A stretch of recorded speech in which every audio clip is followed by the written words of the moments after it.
क्या फ्यूचर देखते हैं तीन पार्टियों का जो बुरी तरह से हार रही है? ये जो रिजल्ट है उसके बाद कभी भी पॉलिटिक्स में ये नहीं कहना चाहिए कि कौन सी पार्टी उठेगी या नहीं उठेगी, लेकिन पवार लेड जो पॉलिटिक्स चली थी इस महाराष्ट्र में, और पवार का मतलब होता है पूरे देश में एक खास तरह की पॉलिटिक्स, पवार लेड पॉलिटिक्स का ये आखिरी अध्याय है। ये दुख की बात है।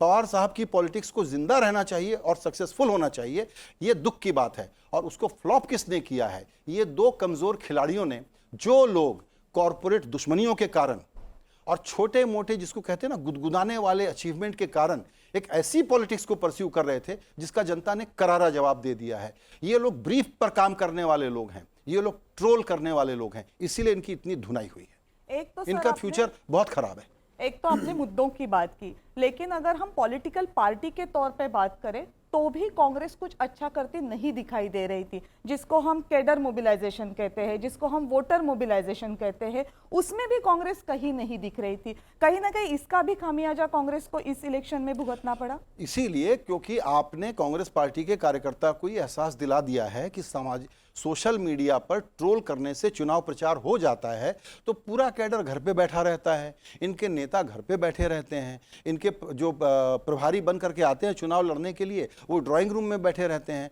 ये लोग ग्राउंड पे हैं कहाँ? इनको मोबिलाइजेशन आता कहाँ है? इनका वोट है, उनको ये बूथ तक ला नहीं सकते। ये आप पिछले 10 साल की हिस्ट्री नहीं है, उससे ज़्यादा की हिस्ट्री है। पब्लिक मूड थोड़ी ही कोई बीजेपी के पास 60% है, 40% ही है ना नेशनल लेवल पे, 60% दूसरे साइड में है ना।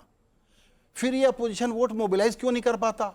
इसलिए नहीं कर पाता क्योंकि कांग्रेस पार्टी को ये गेम खेलना आता ही नहीं है। कांग्रेस पार्टी का जिस प्रकार का नेतृत्व है वो कहता है कि हम तो पावर लेने के लिए चुनाव ही नहीं लड़ रहे हैं, तो घर बैठो यार, घर बैठा दिया पब्लिक ने।